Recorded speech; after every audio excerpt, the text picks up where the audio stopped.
about it yesterday, just that chip on your shoulder. Everyone talking about a neutral AFC Championship game, not even thinking about you guys. How much did that motivate you coming into this? You better send those refunds. I'm from the city where they gotta play us. Fuck a coin flip, it's time to pay up. Don't cross the middle, 21 in the cut. We ain't hiding from nobody, run and tell them it's up. I'm from the city where they gotta play us.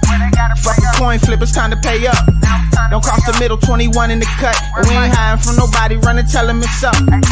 Back-to-back champs, kings of the north with it. Thinking they can hang with us, still ain't jumped out the porch with it. Long bomb to chase every Sunday, watch him go and get it. Double up on him, then we gon' double down on T. Higgins. Then throw Boyd in the mix, now you really iffy. Every Sunday showing boys how to really gritty. They try to shuffle up the game on us, but they ain't icky. Flip the coin, kick the toe, Roger to go and get it. Never know what's gonna happen when Joe drop back. He get shiesty in the pocket, I get shiesty on the track. Nobody on the team, all pro, that's all cap. Most all around team in the NFL, that's all facts. Ain't came across nobody yet that seem like they can hang with us. They said we couldn't be Buffalo, but see how we call they bluff. Underdogs every week, they keep on trying to label us. Put your money on us, even if Vegas don't favor us. No matter what, we really came up, now it's hard to fail. I dare you come across that middle, Von gon' ring your bell. I know we under they skin, them boys built frail. Eli Apple out there chirping like a next tail. You don't want Salmon Trey to come off them ends. Rita clogging up the middle like a big body Benz. Right behind them Logan and Pratt, the turnover twins. Jesse Bates in the backfield just to clean up the loose ends. We just drafted Cam and drafted Hill. Instant gratification every time that they on the field. We can't go back to what we was, cause that's the loser way. It's been hard to... Welcome to another episode of Bengals and Brews. I am Del Altman, joined by my co-host Pork Chop and Big Savage Greg. And we have a special guest today, Muhammad Ahmad. You can find him on Twitter at Muhammad Ahmad TV. Also writes for Cleveland.com. And I will let him introduce anything and everything else with his background to get started here. So thanks for joining us once again, and Houday. Yeah, I appreciate it, Dale. I think that's pretty much it. Yeah, I write for Cleveland.com and I cover the Bengals. That's, sweet and simple. You went to UK, right? School of Journalism, I think, was on your Twitter bio. Yep. So I should say the University of Kentucky. There you go. Make sure you emphasize the. It's important. But yeah, I went there. Best journalism school in the country, baby. You know how we ride. Awesome, man. You ever get to check out any Wildcat basketball games? Like I grew up through my dad. Like he worked in Kentucky, and then just automatically, like when they had Travis Ford and all those guys, it's kind of when I was growing up. So just became a UK basketball fan pretty much my whole life.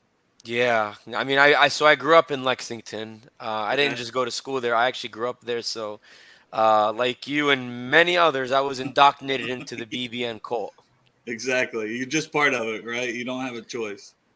Hey, I'm born into it, man. I mean, honestly, you could say I was born into the Bengals cult when I was younger too. Yeah, and a ton of kids now are being born into that with all the success we're having. And we're hoping that continues with our first-round draft pick, Myles Murphy, who I wanted to make the show about. And I'm researching. I'm like, I'll see if I can find any like cool little facts that maybe aren't out there. Stumble upon this awesome article that was written a week ago, Cleveland.com, by this guy, Muhammad Ahmad. And I'm like, oh, man, shoot, this is so last minute, but is there any way we could get this guy on to talk about the article so I'm not just regurgitating the whole thing? And we appreciate that you agreed to come on and we can let you kind of talk about it more. So I know early in the article you kind of talk about the background with his family, athletic background of his parents, his brother, and then the impact that his brothers had just on a lot of things. So I'll let you expand on that as well. No, I appreciate that. And yeah, it was special. I don't do articles like that often because obviously they're so in depth and they take a lot of time. But no, it was good, man. It was interesting because it really showed you like just, who is Myles Murphy off the gridiron? Yeah, you do see him on the gridiron too. And I talked a lot about that in the article for those who want to read it. But, off the gridiron, he's a very smart guy. He's very analytical. And like for those who don't know, he majored in construction management at Clemson, which, I mean, not to say that football players don't go for tough majors like that, but you don't see stuff like that very often for most football players, whether it be like architecture, which he also considered, engineering, construction management. And the theme that you kind of notice is he comes from a family of critical thinkers and problem solvers because his dad and his mom are both State Farm agents in Georgia, where they're from, and his brother went to an NAIA school in Massachusetts, which was like forget the name of it. I think it's Worcester Polytechnic Institute. Yeah, I think Massachusetts. Yeah, and he studied engineering there too. Obviously, his football career was a lot more short-lived, but you see that there's a lot of not just big muscles in that family. There's a lot of big brains, and so what's so unique is that like it's not even just that Mile was smart. He might have been too smart for his own good because he loved baseball so much because with baseball it just kind of made more sense to him, whereas football he just looked at it as what's the strategy. When you're playing like pee wee, there's really no x's and o's. It's just go get the ball, go make the tackle, go score. But like he needed more than that. Like he was too smart for that, and so kind of put football to the side. Then he gets to high school. He's like 6'4" as a freshman, like 250 pounds. And then he kind of gets back into football again because, now he can actually read playbooks. He can understand coverages. He can understand. Yeah. And as you see there, he was a big kid. There's a reason why he was like 6'4" as a freshman. That's So, not a coach standing beside that other kid. Right. That is Myles and his love of baseball. I love yeah. that picture that was in your article too. Yeah, the courtesy of his father getting me that. But yeah, I think he kind of realized he had the physical and mental and athletic gifts for football. His coaches unlocked it when he was in high school. And then, I mean, obviously, we saw what he did at Clemson with Dabo Sweeney. I mean, he played in the college football playoff as a freshman, which is, not uncommon, but not something you see all the time. So, the thing that also stood out, and I think that will stick out while he's in the NFL with the Bengals, is he just watches film in a certain way. Like he takes that construction, engineering, whatever you want to call it, mentality into the film room. And he doesn't just look at like, okay, how do I get to the quarterback? He looks at it as how do I get to him with this 3-man front or this 4-man front, or, how do I chip off of this, this guard or this tackle on the other side? Like, how do I really, really make sure I don't just get there, but like actually finish it? And that's the thing that differentiates guys who can, bring pressure versus guys who can get the job done. And I really think like if you want to get the job done, like Trey Hendrickson, like Myles Garrett, like Max Crosby, like guys like that, you can't just get to the quarterback. You have to finish it. And I think that was one thing that really hurt the Bengals last year is they had pressure. They had some of the best pressure in the league, but they were one of the worst in the league at finishing it because I think they had the third worst sack rate in the NFL. They had the third fewest sacks, even though you have Trey Hendrickson as a Pro Bowler and you have Sam Hubbard, who I think is one of the best run stoppers in the league. You still got to get to the quarterback. I'm not going to say that's what kept them from getting to the Super Bowl, but could have made a difference in some games. 1,000%. 100% could have made a difference in a few games that got away from them, like the Ravens game or the Cowboys game. That those games that they lost. You could say that the pass rush played a big role in those games. I wouldn't say it was a big factor in the AFC Championship because, I mean, they forced a fumble from Mahomes, which is really hard to do. So, yeah, I think you have a guy like that, even if you put him in on third down or you give him a certain, like, snap quota or a certain number of snaps, certain number of downs, you can't go wrong with a guy like that. So, yeah, I think Myles Murphy has a very long career ahead of him and hopefully a long career in Cincinnati. Yeah, for sure. And I know we've talked about a lot. I think not just the impact he can make personally on the field, but the impact he can have by keeping the other guys fresh, like Hubbard and Henderson, who just give 110% every play. And those guys are, especially come playoff time and a long season. So the overall ability of him and Osai to potentially get more snaps this year, I think can help everybody and just raise their level of play. So I love that pick. I know a lot of people were on the train for Michael Mayer and a little upset initially because you had Tyler Eifert tweeting and things like that. Yeah, Greg was upset. Yeah.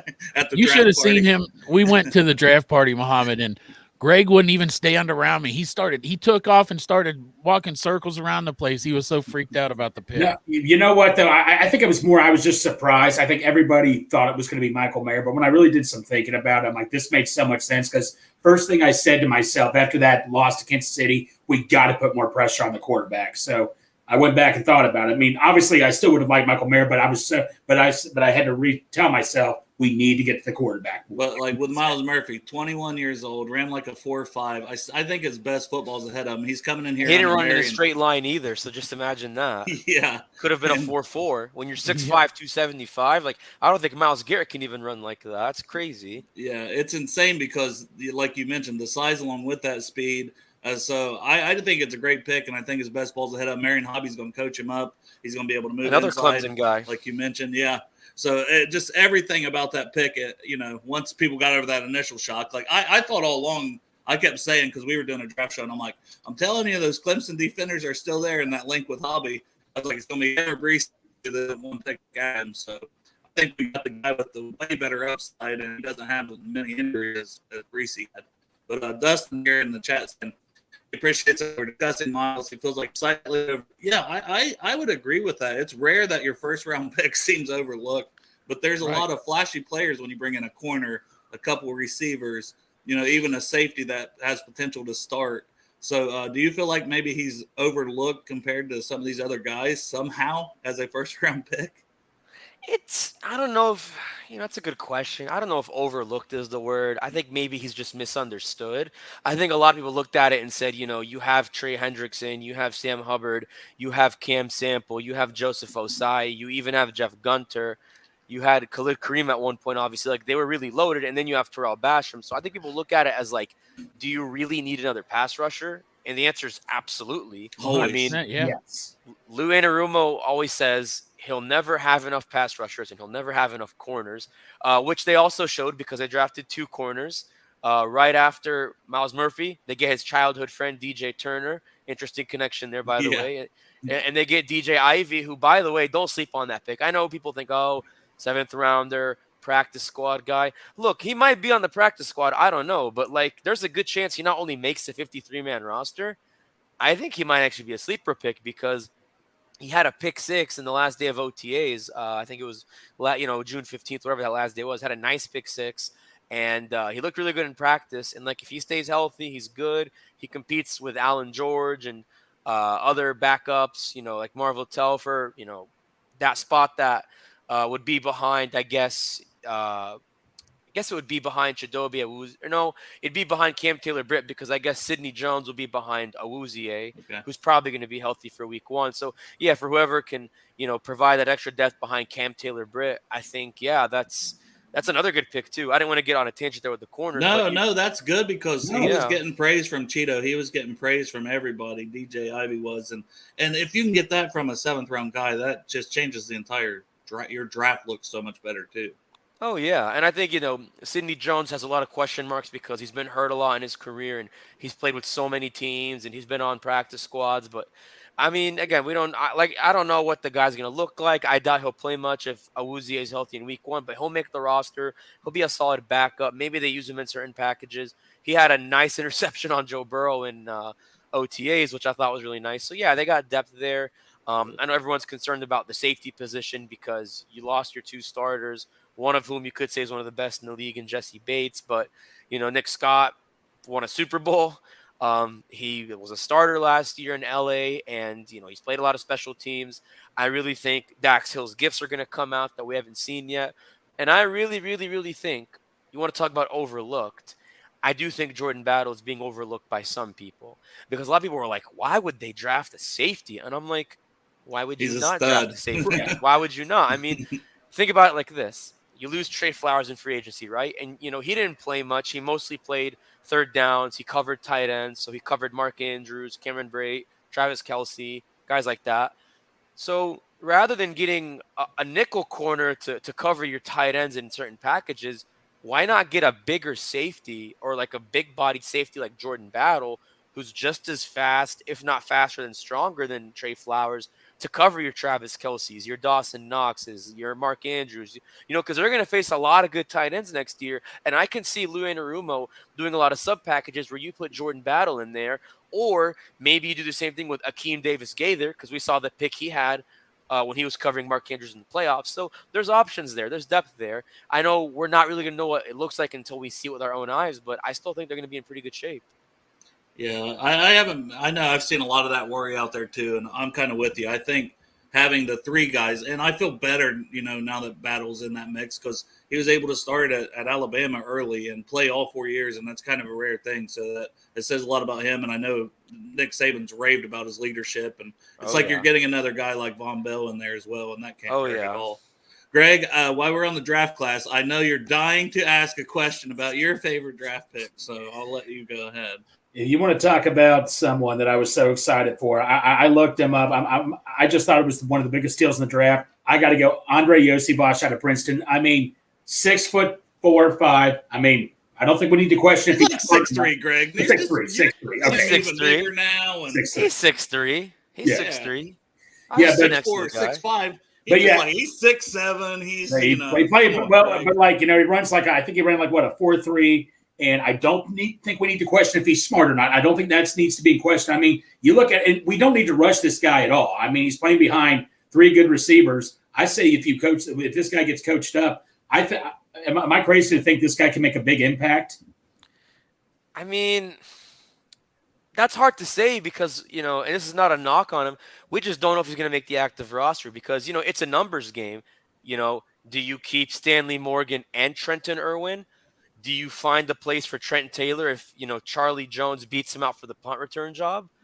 That's tough. I think that if there's a situation where Trent Taylor doesn't make the team and Stanley Morgan's on the bubble and you bring in Trent Irwin, then what does that give you? It gives you Jamar Chase, T. Higgins, Tyler Boyd, Trenton Irwin, Andre, and then I would think you'd have to have one more backup. So probably Stanley Morgan stays. I think Trent Taylor's very, very vulnerable. Well, and if Charlie Jones, then you're at 7. That's or the actually, thing. so I guess rather than Stanley Morgan, that could be Charlie Jones. So I mean, Stanley Morgan and Trent Taylor might be in trouble.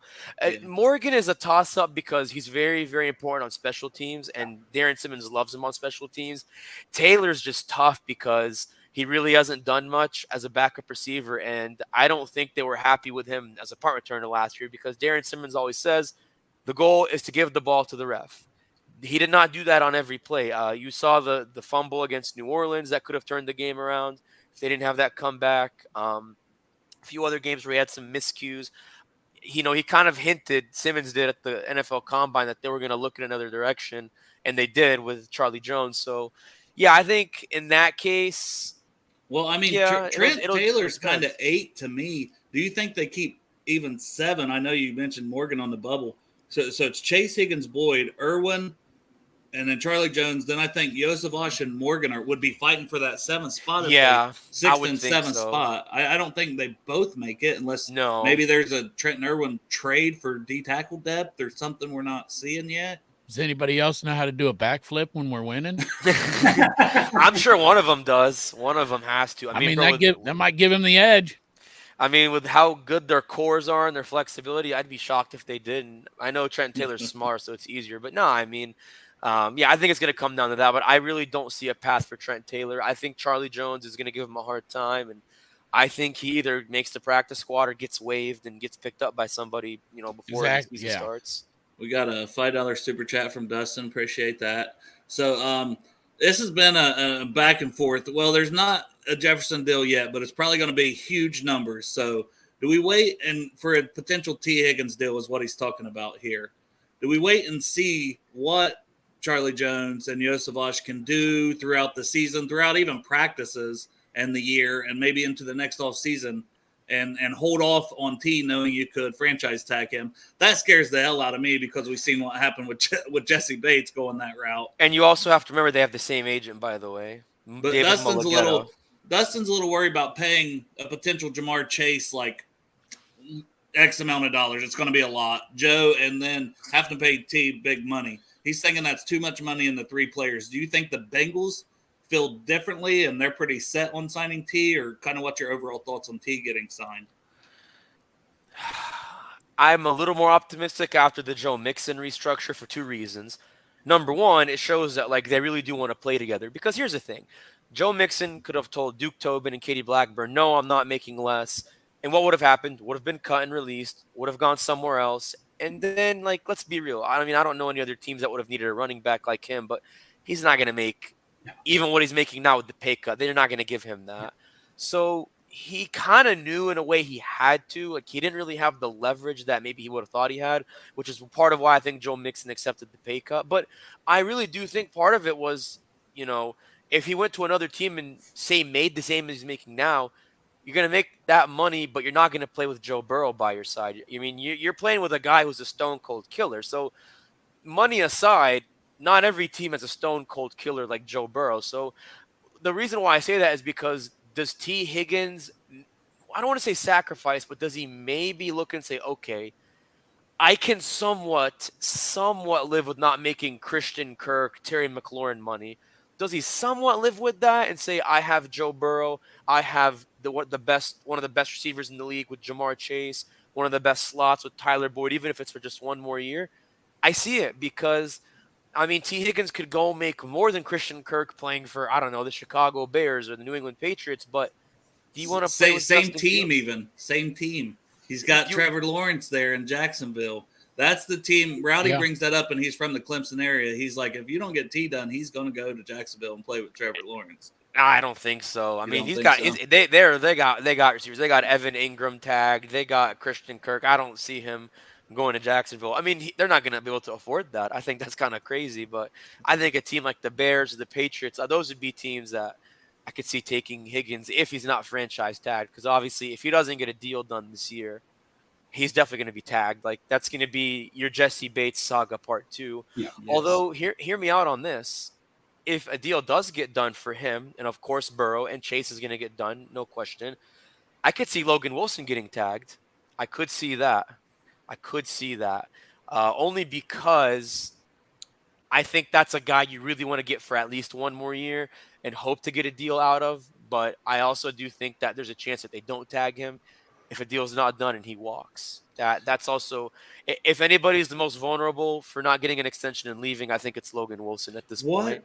What does a tag look like for a linebacker right now? Because we've seen guys like the guy from Tennessee get $5.5 million, Pratt settling for 7 or 8. But then on the other end, you got Edmonds with like 18, Roquan Smith like 20. I know it goes by the top 5 salaries, but man, that's got to be all over the place for what that is, honestly. Because there's the top couple and Pratt took a huge hometown discount. Sure. That's why I don't think people were shocked he came back. I think that's like not surprising. I mean, who doesn't want to play with Joe Burrow? I think people were more shocked that he got the money he made when he was worth way more than that. Like any other team would have given him Tremaine Edmonds, TJ Edwards, maybe Roquan Smith money.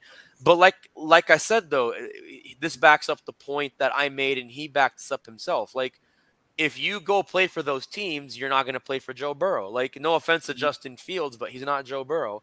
Yeah. No offense to Lamar Jackson, but he's not Joe Burrow. Like, Jermaine Pratt knows, and these guys, Joe Mixon, T. Higgins, know you're playing with a stone cold killer. I'm not saying Fields doesn't have potential. I'm not saying Jackson doesn't have flashes as a former MVP.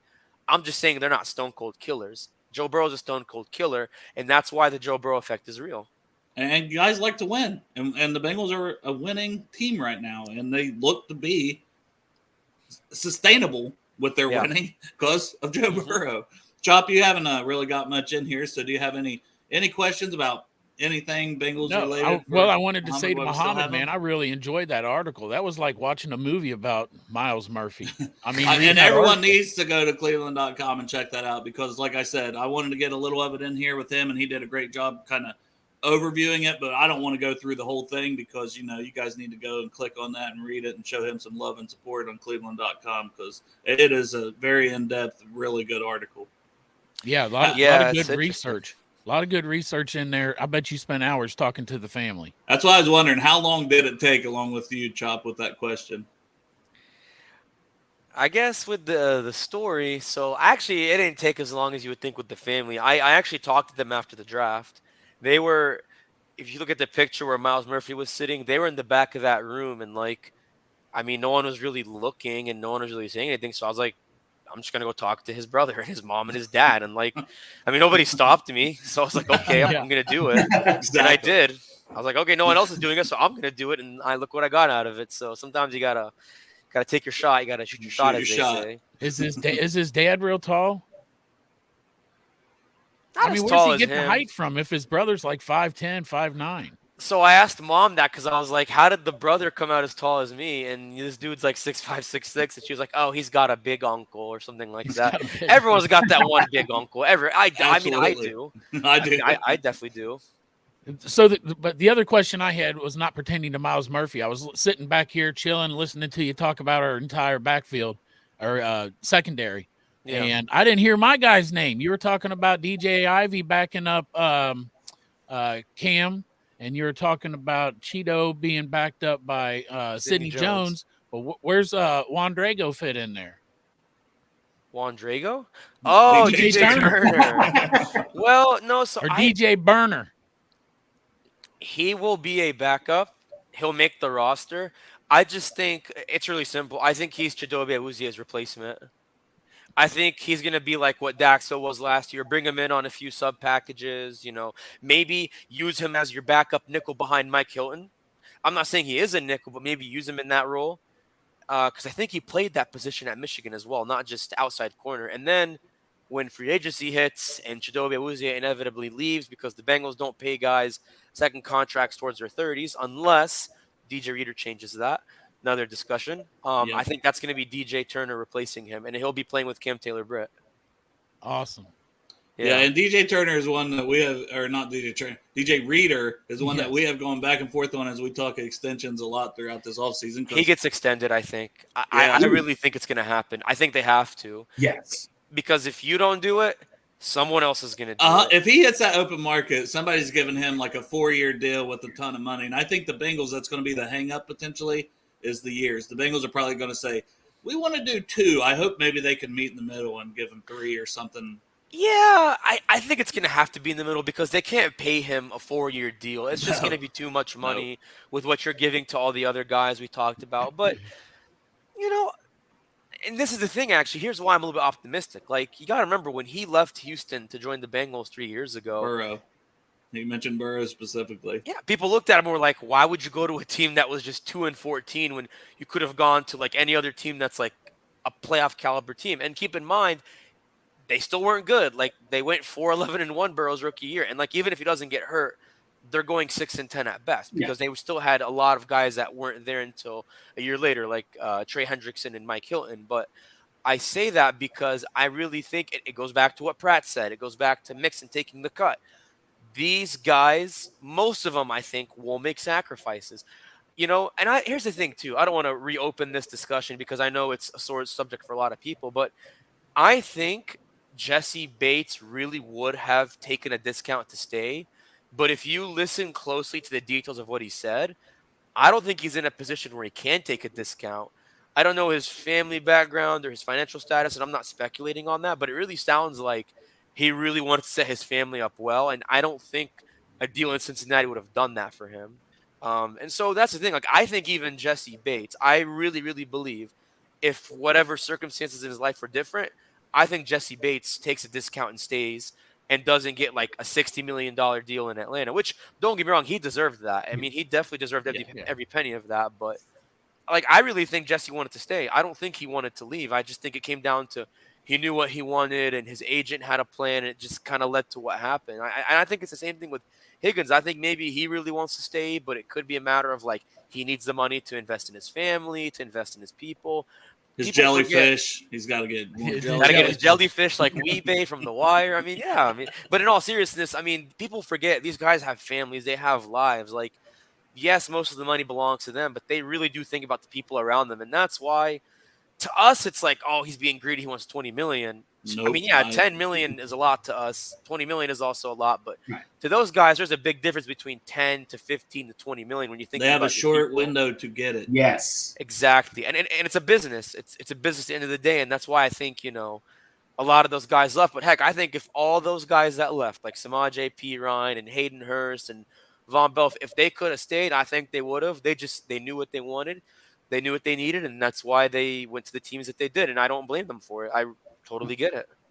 Nope, and I think it all worked out, and the Bengals had another really good draft. They've been drafting well. They've been hitting on their free agents. It's been huge, so I think it's going to work out for all involved. I want to get you out of here because we set around a half an hour, and we're right at that mark, so I like to keep my word on that. Tell the people where they can find you, and maybe we'll have you back on sometime when the preseason gets going or something like that if you've got some time.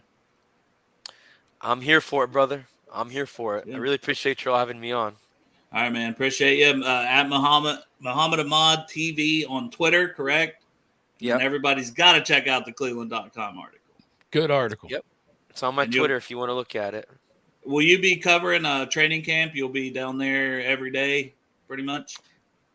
That is the plan. That is the plan as of right now.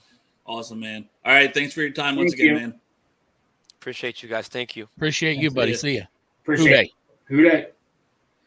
Well, he was awesome. Hell yeah, he was. I wanted to let you guys get more questions to him, but No, we were it's kinda cool. No, running hey, out of time. no. I know he had a half hour. I just kind of sit back and listen to what he was saying. Yeah. I like to keep, I said, well, No. what do you got? And he's like, I could do 30 minutes. And I was like, perfect.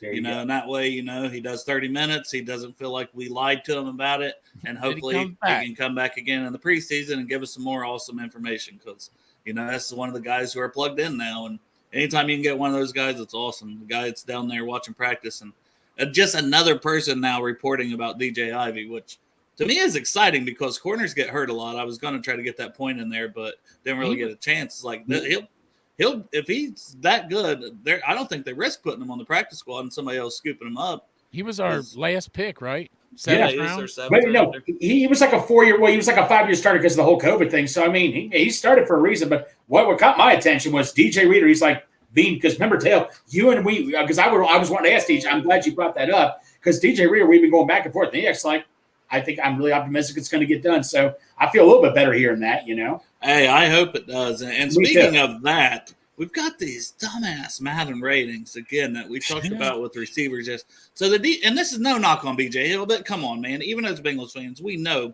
that BJ Hill is not the number one best defensive tackle in the entire NFL. And that's what the ratings say that they put out from their Twitter. How can you fuck up that bad in a your game sucks already because it's the same game every year. Except you usually take the cool stuff out. Like I'm still mad from years back. They had the damn training camp / mini games where you got the pocket presence, you got the corner, you got the running drills, you got all that was fun. Why would you take that out? You had the ability to have it in your game, but it's like, we're just gonna take it out. People like that. Fuck them. Fuck people. We hate people. It was an easy way to learn the game too. Like it's just so stupid, and no knock on BJ Hill, but I'm hoping that person that was missing there and who they actually meant was DJ Reader, because that would be awesome if he finally gets that type of credit. Because and my reasoning for that is I looked at last year's and their D tackle rankings last year was Chris Jones, Dexter Lawrence, Quentin Williams, Jonathan Allen. Then fifth was Vita Vea, and DJ Reader they actually had as sixth overall. So then if you compare that to this year's, if I have that somewhere, might just be in our group chat, so that we don't have. Yeah, right. That I leave every other day. Yeah. Okay, this has got BJ Hill number 1, which no knock on BJ, solid defensive tackle. He's not number 1 defensive tackle in the NFL. Then Jonathan Allen, Christian Wilkins, Cam Hayward, Aaron Donald, Chris Jones, Quentin Williams, Dexter Lawrence. So some of those similar names that you saw, and then adding guys like Christian Wilkins, Cam Hayward for this year. Maybe they got, I don't know why I think this must have been the end of the season rankings that I just looked up, because some of those guys. BJ Hill is the number 1 defensive tackle. Well, that's what they put out today. This was today. That's what I'm bitching about. That has to be a mix. This is from Madden's Twitter official. It's got the gold damn check. That's what I'm saying. They're so for a multi-million-dollar, probably billion-dollar company at this point. They can't even put out the correct names.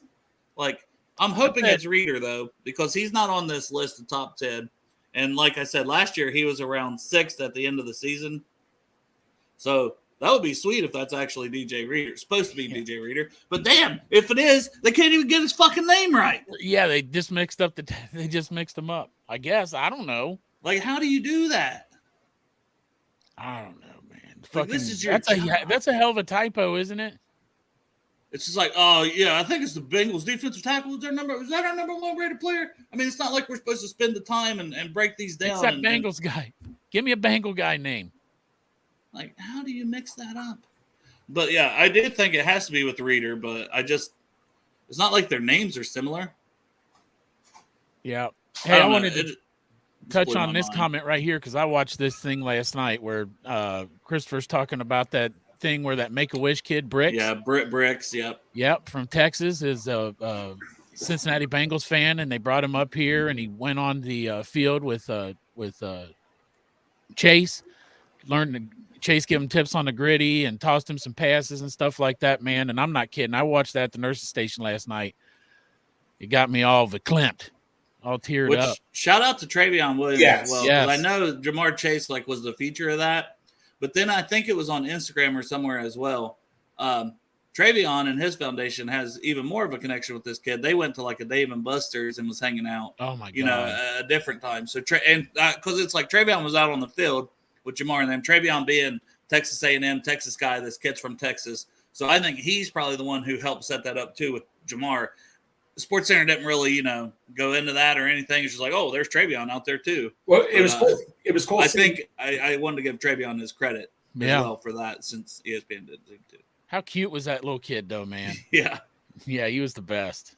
And to be in Texas and love the Bengals, we love I him. know. And then your dream come true, man. Come on, man. Well, I liked it how they're like, he's like, I want to move to Cincinnati. His mom's like, Cincinnati's cold up there. Yeah, like, no, it's not. Not now. No, he was basically like, I don't give a shit. Yeah, exactly.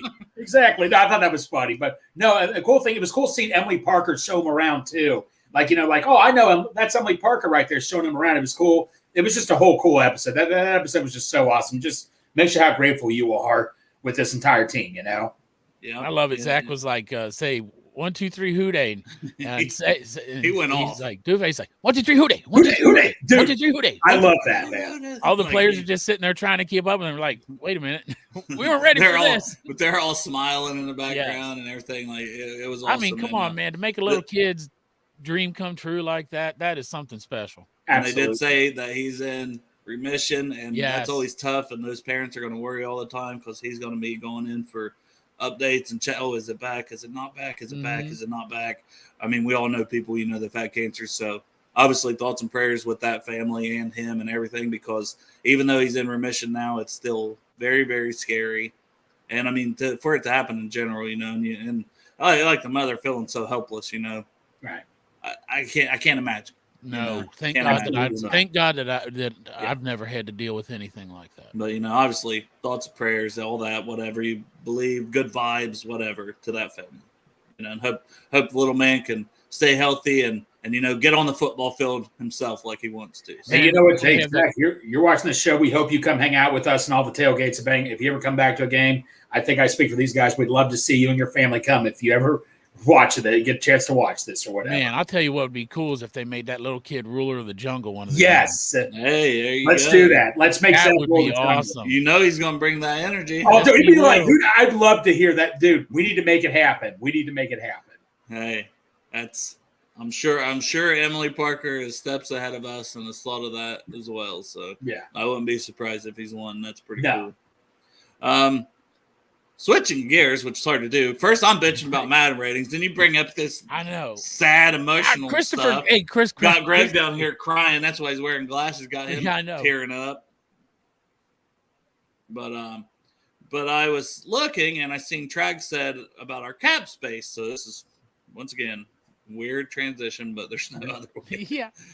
So after mixing freed up space, we're now at around 19.7 million left in cap space for this season alone. So to me, that is the most encouraging thing. I know we've been talking about Higgins and the back and forth with Higgins, but if you're able to get a deal done, you've got 19.7 in space where you can front load the shit out of his deal right now and give him some extra money. This is the time to get it done if you're going to get it done and be able to pay the big three. Because I know, and I always think that's a fair worry, that Dustin always brings up on here. It is fair to worry if paying three guys is going to hurt the rest of the team long term. It's a very fair concern. But, I mean, T is special, Jamar is special, and Joe is special. If we can keep them together, we'd love to. Just got to make sure we're able to get more people. And still having $20 million in cap space this year seems like a good time to go ahead and let's get T done. I know Joe's going to get done, and how does that work? But maybe you can backload some of Joe's contract. I don't know. I'm just spitballing here because I'm not a big breakdown contract guy, this, that, and the other. But having that much cap space and that much, I know it's more cash over cap, that whole thing. They've got to have the cash to get the guaranteed money and this and that. All that gives me a headache to think about. But I don't think about it at all. But having this money, let's get it done. Let's get Burrow done. Let's get Higgins done. And let's try to get Reader done, and let's hope that we can even come to something, maybe a hometown discount with Logan Wilson. If we can retain all 4 of those guys, we are built up, set up for success for another, 3, 4, 5 years, along with the draft picks and everybody else that's up and coming players. So that's the dream, right? That's the dream. Hey, God, hell yes. Everything. Look, that's why I'm confident everything will work out. Just patience is a virtue. Well, I mean, Joe Goodberry was on here the other day. I'm pretty sure he was talking about the Bengals building a team, like the kind of the trend in the NFL that the Bengals are setting is that people want to come play here with Joe Burrow to win a championship, just like everybody went to the Miami Heat in the NBA back when LeBron went down there.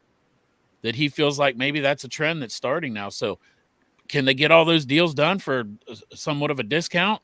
I hope so. Yeah, but like when Muhammad, like he was saying, everybody wants to think, they'll take these pay cuts. Like you said, their career, they only have a short amount of time to get this money. I mean, like I said, we as fans, we want to say, oh, come on, you can live off $10 million, but it's not. What's the word I'm looking for? It's not realistic. That's not how it goes. That I get it. They, like you said, they want to get paid. I mean, but I still think something will work out.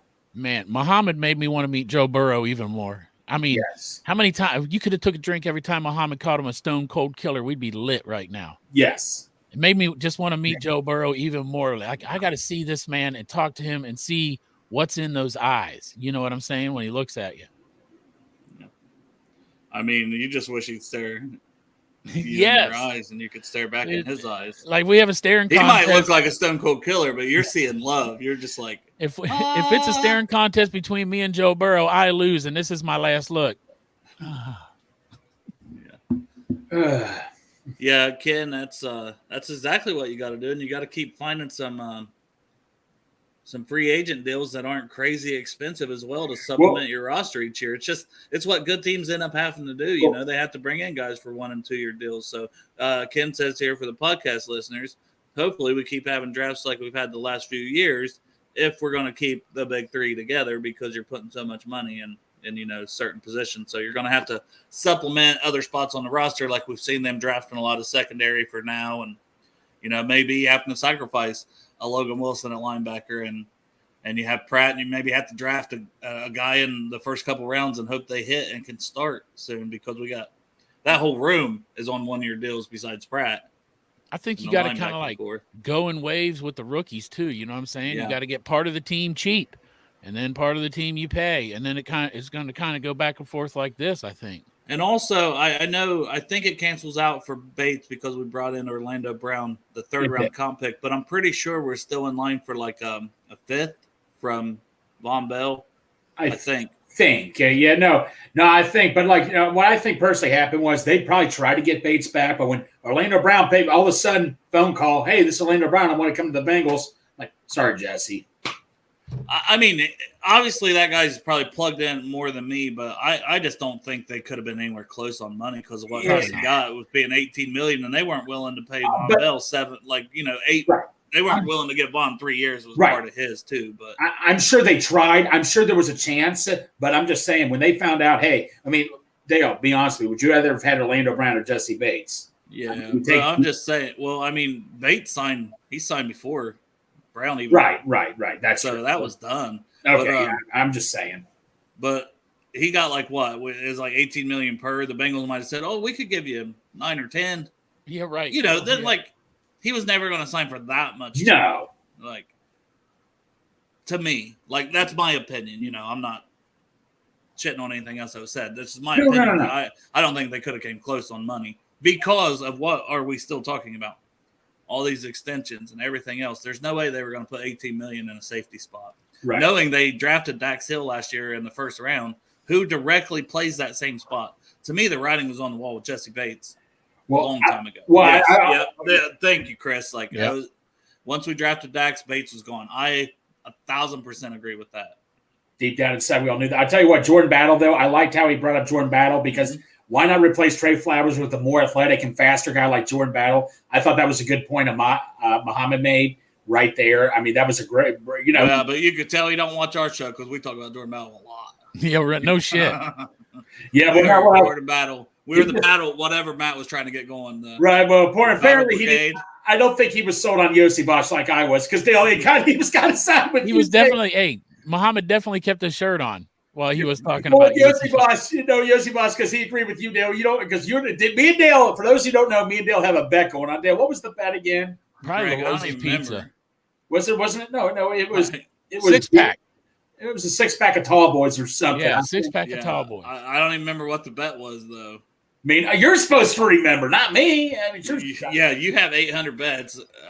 I don't know. I don't know. Okay, well, there was no bet. Let's just say there was no bet. I think the Our bet buddy was Cameron here. What's up, Cameron? What's up, Cam? If you haven't seen you in our intro, the longer intro video we do, where you're saying what a moron, Derek, even though it doesn't say that. That's what's being said. That cracks me up every time. And it's fitting because he is a moron. We love him, but sometimes he's dumb as shit.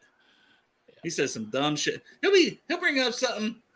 Like, I was watching that show that you guys have with the Goodberries, but what's up to Cameron? And I think a good decision with Myles, too. But I was watching that show with Joe Goodberry and Travis on the other night that I wasn't on, watching some of that. And, like, Derek was talking about something about looking in the mirror or something, but then you guys did a whole other topic, and then he tried to make a joke about, yeah, well, I looked in the mirror back at my young, and something about making a mistake. It was just dead, flat. And he's like, oh, no one's laughing. I guess it was. I remember that. It's like, yeah, because it's from like, dude, that was like 20 minutes ago that was like when you should have said it. Dude, that just cracked me up. And then, like, this is him the whole time you're on the show. yeah. Watching that damn Reds game and worrying about his gambling. God damn it. The Reds just cost me $20. I mean, I love Derek to death, but man, he gets to betting on those Reds games. He can't concentrate. He needs to concentrate. He knows he needs to concentrate, or he's 2 topics behind. Then trying to. He needs to put his webcam up there right underneath the TV where he watches the Reds. That way, it looks like he's paying attention to us the whole time. He's like, I think like Chris is right. Greg tried to bet 10 Tall Boys, and I was like, "Are you going to buy them individually? Because they come in a 12-pack, right?" But either way, 6, 12, whatever. It was around Yosef, and I was like, well, he's got to make the roster. It was something about being active. Active on game day or inactive. No. You said he was going to.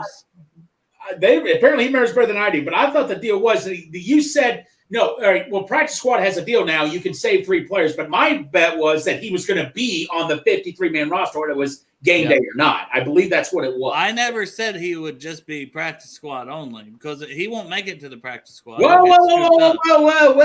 But I said, Greg, I said he had to make the. I will go fucking find the fucking tape because I know that I didn't fucking say. There's going to be a clip of it. No, okay. No. This is a friendly argument. We love each other, but Dale, I could have sworn you said he was not going to make the 53-man roster, period. I said he has to make it. He hasn't.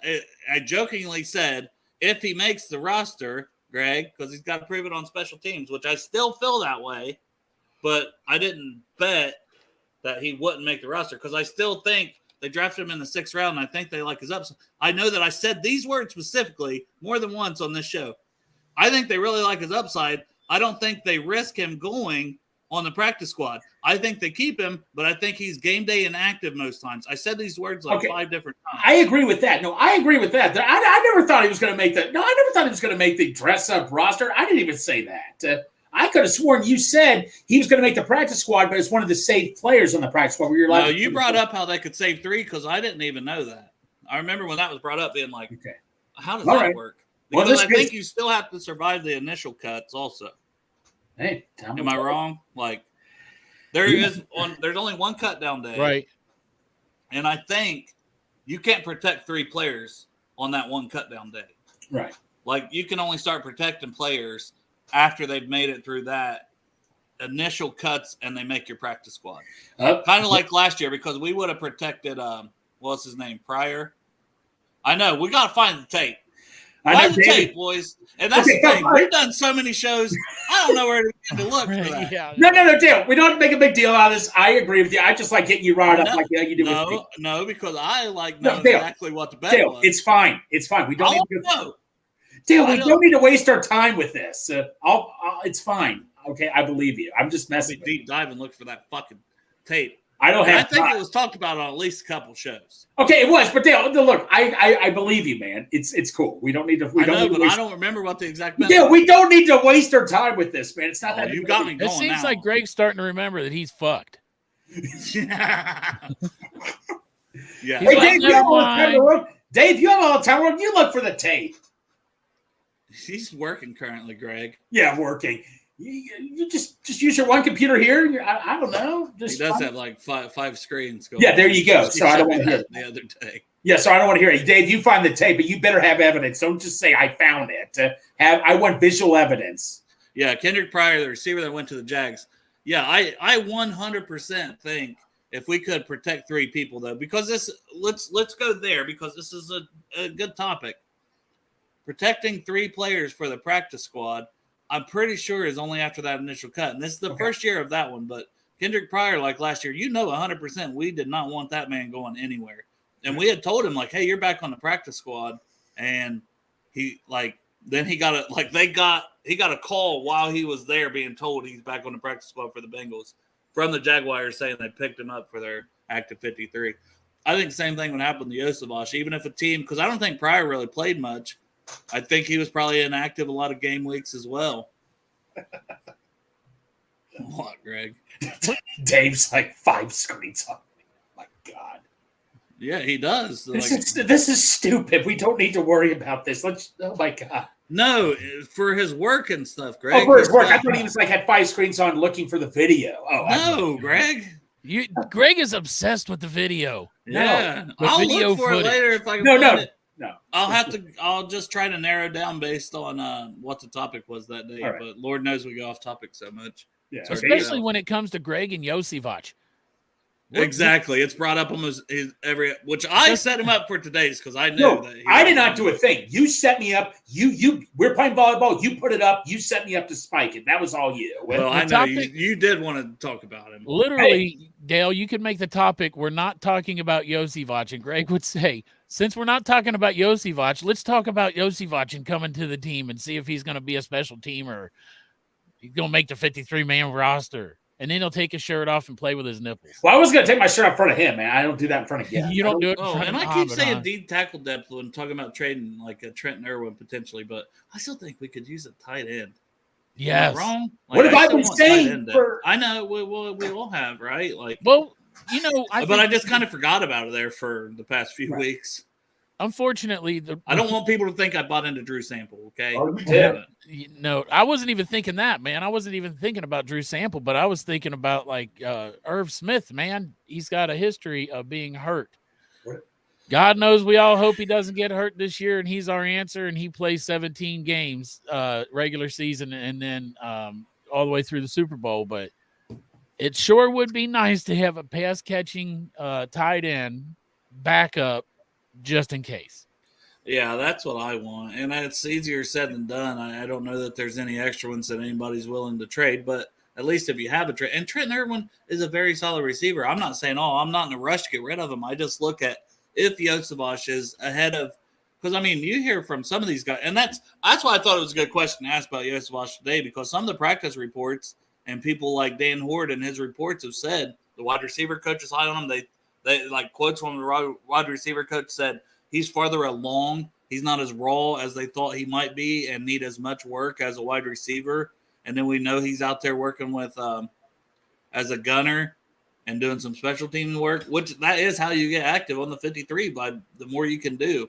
So I do think that it's a good question about Yosavash and his role because Stanley Morgan's a special team stud. Does he get knocked in if Yosavash can do the special teams? And then you keep Irwin because Lord knows if somebody goes down, you still would love to have a guy who gave you 4 touchdowns and has good chemistry with Burrow already. But at what point is it like, well, we like Chuck Sizzle, we like Yosavash, and we could keep Stanley Morgan, and somebody's willing to trade us a tight end for Trenton Irwin. Just hypothetical. If you could get a solid number 2 tight end that has some pass catching ability and trade Trenton Irwin, who may be your 4th or 5th receiver this year, would you do it? Absolutely. Wouldn't even think about it. Sorry.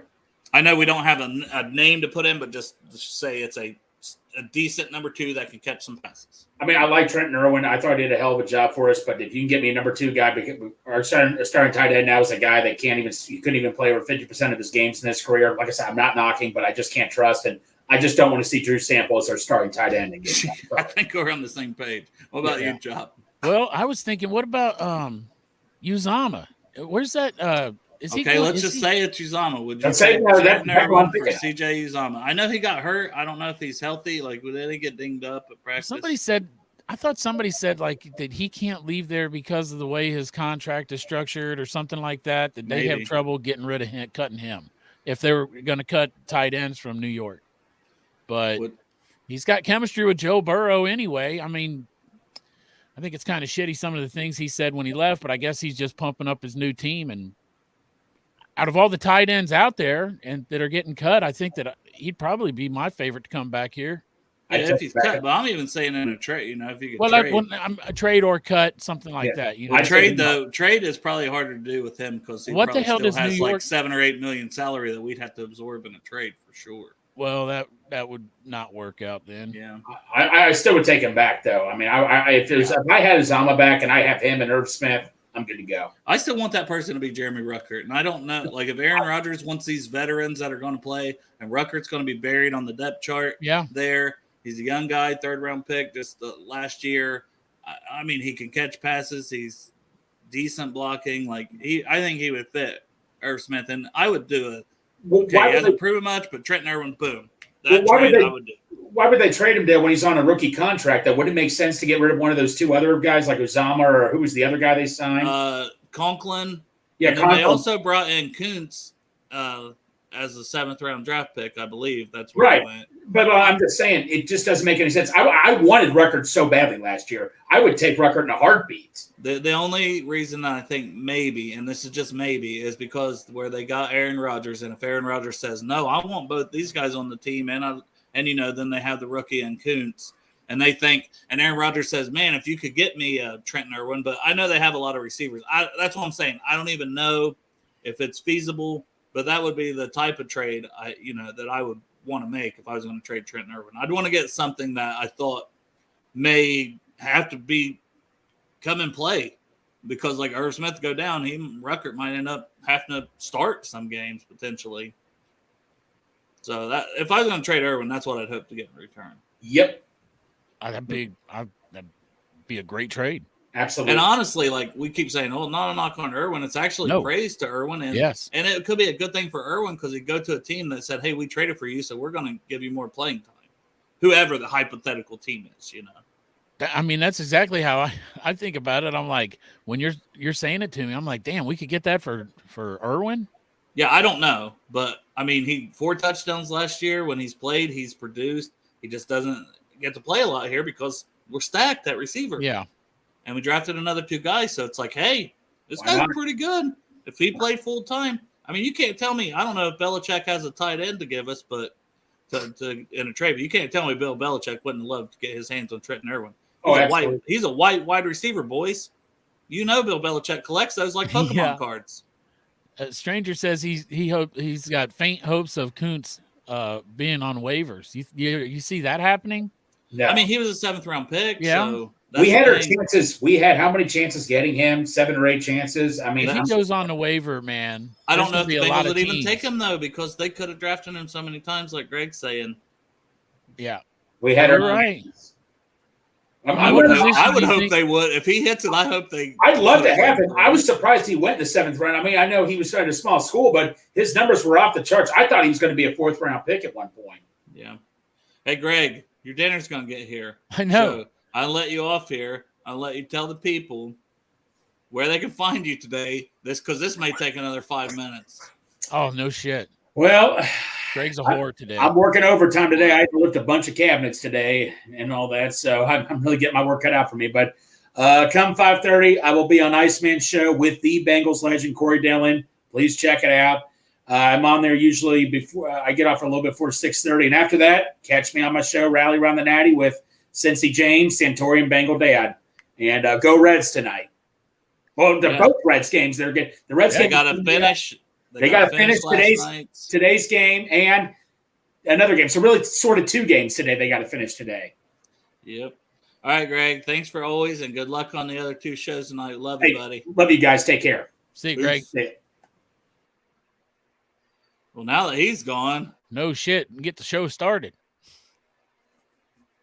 No, I thought it was a good little show. I had nothing last night. I was going to set a show. I'm like, I don't know. I don't know what to talk about tomorrow. And then this morning, Muhammad just hits Myles with that Murphy. banger. I woke up like 6 o'clock.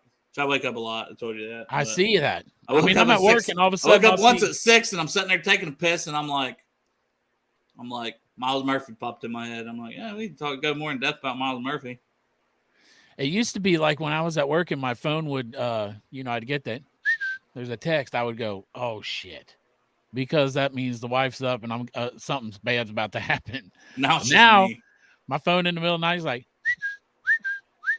and it's you up in the middle of the night saying some random shit or random responding shit to something that was talked about 3 hours prior. Yep. Or you'll update the Bengals and Brews Twitter account. You'll put stuff up, and I'll be like, "What the fuck?" Sometimes I've sent you tweets before that on your commented on your stuff said, "What do you do? Go back to bed." Like, I'm trying, damn it. Yeah, well, I had a freaking migraine last night, so I was like, face down, ass up by the fan in my room because I don't have an air conditioner in my bedroom, and dang, it was just brutal. You need an air conditioner. Yeah. You got a window? Yeah. You can put an air conditioner in there. I know. I couldn't do it, man. That boarding school I went to, I used to get a shower at night before bed, and then I'd have to get a shower in the morning too because I was on the 4th floor and there was no air conditioning. It was hot as shit. Jeez, yeah. That's that. All part of the fun experience, though, right? Yeah, it was a real fun experience. Baptist boarding school, if you've... Please, everybody send your children there. It is such a great experience.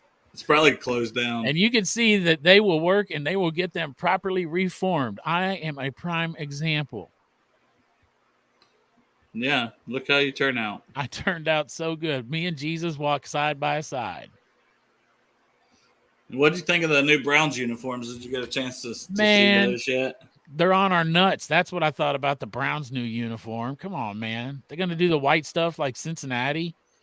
I just like this that somebody put. It said, Browns fans woke up and said, this is fire. Yeah, that's funny. I didn't see that one. I retweeted it right before the show started. I was like, that's good. That's a quality comment. Yeah, that right there looked like somebody took a white helmet and wiped their ass on it. Just got that shit streak right down the middle. This is true. No kidding.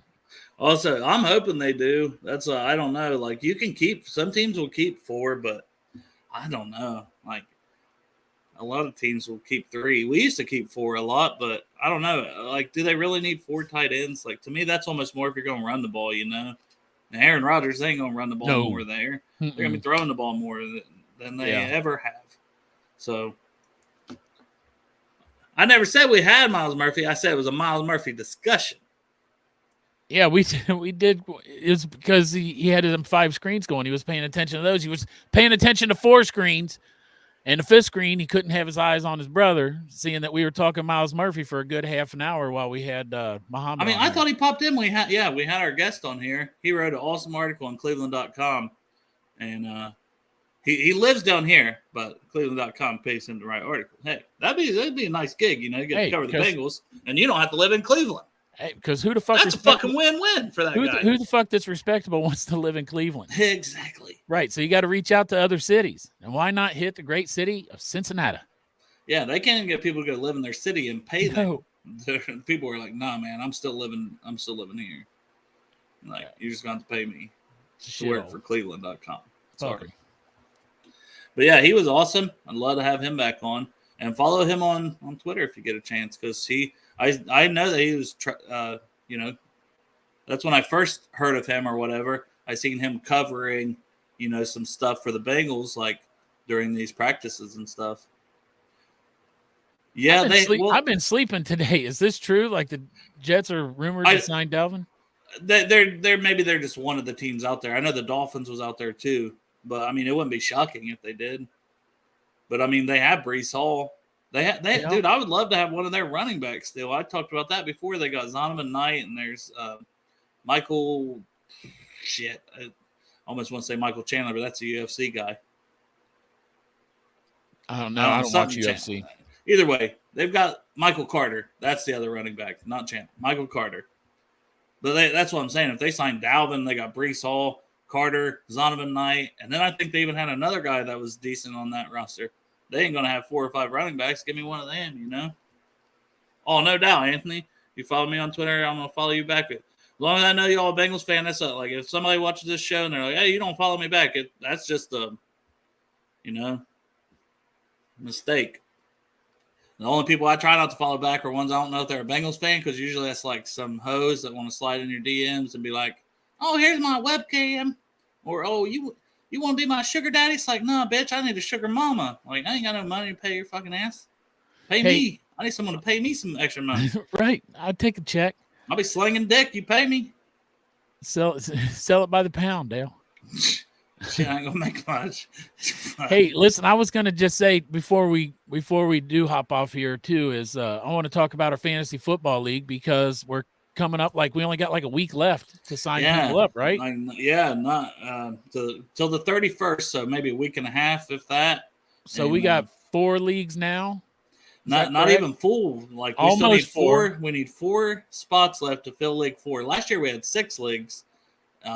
So each year it kind of built. This is going to be the first year if it don't pick up soon, that it's not going to have grown. It's going to decline. But I mean, all you have to do if you want to enter into our fantasy football league is make a donation to the Village of Marici or the CincyHat.com, where the money goes to the Village of Marici. You go on there. I actually think a guy at work last night signed up, Tyler Kelly, who's a goddamn Steelers fan. I told him his team name should be Tiny Hands Pickett. But anyway, you go there, you make a $20 donation. I think that their minimum donation is $25. So you go on there. The money goes to a great charity, a great cause helping disabled. Well, that's the thing. You can select. So it's a minimum of 20 to enter the league. You can select the $10 thing and just put it as two $10. There you go. And then it's 20, because that's what somebody was asking me that the other day. And then you send us the proof at Bengals and Brews on our Twitter or also on our Facebook account. And then you get signed up for the league just by making your donation. We're not making a goddamn dime. I mean, I'm not going to do it, but Derek and everybody else is going to do a lot of work on this, making sure everything is managed correctly. And then every person in the winner of each league is going to get a Cincy hat, which is a freaking awesome hat. And then the overall winner for all the leagues, we have a Ted Karras jersey that's going to be autographed by Ted Karras. You're going to win that jersey for the overall winner. I just don't think a lot of people know that we do have a big, huge grand prize on top of the Cincy hat. Yeah, I tried to tweet that out the other day. It's something Derek just last minute. And he didn't even put it out as an announcement. He just quote tweeted one of my tweets about the giveaway, and I was like, "Dude, you hadn't even told me this." It'd been nice I'm if usually you the one posting this shit, in our show chat. You know what I'm saying? The show chat we got. Damn it, Derek, get your shit together. Yeah, get your shit together, Derek. But I also want to say, because I put this down because the person I helped out the other day, they're having a little trouble finding on the CincyHat.com where to go. So I said, you just go to that main page. You type in theCincyHat.com. You scroll down a little. You're going to find where it says, and this is exactly what it says, donate to an amazing cause. You click that, and then choose options, and then you can set the amount on the next page. So, when it says donate to amazing cause, it says choose options, and that's what you want to click right by donate to an amazing cause. And then they have $10 options, so you can put 2 in the cart. It's like, how many do you want? 2, and then your donation is $20, which is the minimum.